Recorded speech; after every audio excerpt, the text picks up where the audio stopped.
Nice and clean, if I do say so myself, baby. Yo.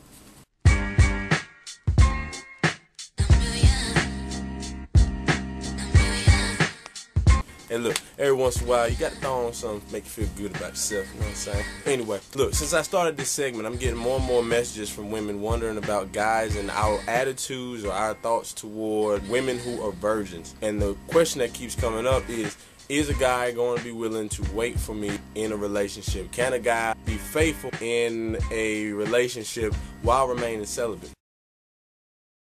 The first question I asked myself was, what's a virgin? So I had to look it up. According to the online dictionary, a virgin is a person who has not experienced sexual intercourse. Really? They still make those? I thought they were all extinct. After figuring out I'm going to learn something new every day, what I did was take some serious time just to think about the subject and really think to myself, could I date a virgin and remain celibate?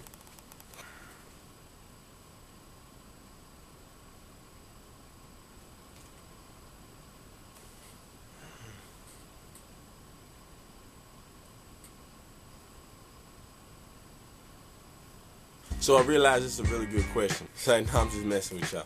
No, for real, in all honesty, yeah, I could. It really does depend on the guy you're after. I think this is something that should be really established before you get into a committed relationship with somebody. If a guy is only interested in sex, he's going to let you know from the get-go. Maybe not come straight out and say, girl, when you going to let me beat that thing for you? But he's going to drop subtle hints and everything. You know, probably on date one, guys are a little bit more genuine, will probably refrain from making any type of sexual anything. In all honesty, yeah, there are a lot of guys, really, who can be in a celibate relationship, especially dealing with a virgin. You understand that's your first time. If you're getting a guy with true value, a dude who really understands who he is, can really appreciate a woman's worth, then yeah, he's going to be able to respect that. He can wait for it. But dating a virgin is fine. But, there is a but. Because you're a virgin, it ain't yours. You need to understand, if a man cannot have sex with you physically, he must have sex with you mentally. Okay, you're not giving up the goods physically. That's fine. We respect that. That's cool. But you better be coming with some daggone good value,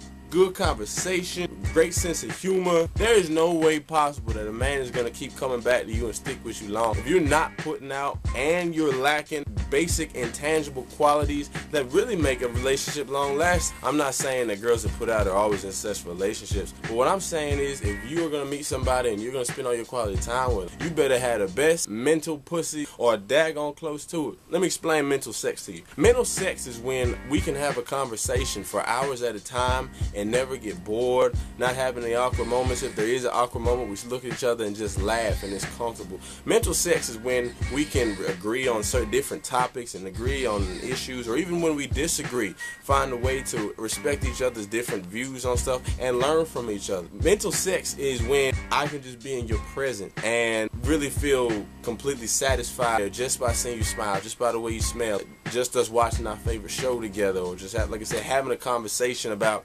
anything going on. To the point where when the conversation's over, or when that time that we're spending for that particular instance is done with, I feel like I just had some of the best sex in my life. There's got to be that next level of connectivity between us. If you expect me to be cool, if I'm experienced and you're not, with you not giving up the cookies. I like cookies. Now, the second thing a woman has to understand is men are ticking time bombs. Just press a couple buttons and the countdown begins. And there ain't no stopping that. The countdown clock is to sex, by the way. But if you stop that in the wrong way, trust me, there will be some dire consequences. Ladies, if you're not going to be putting out, alright, understand this. Don't be rubbing on my arm and touching and kissing and doing all the things that lead up to sex, but then saying those classic words, we should stop. Nope, nope, nope, nope, nope. Not trying to hear it. No, no, no. Once you've started this whole process, you must see it through to the end. If not, we're going to have a problem.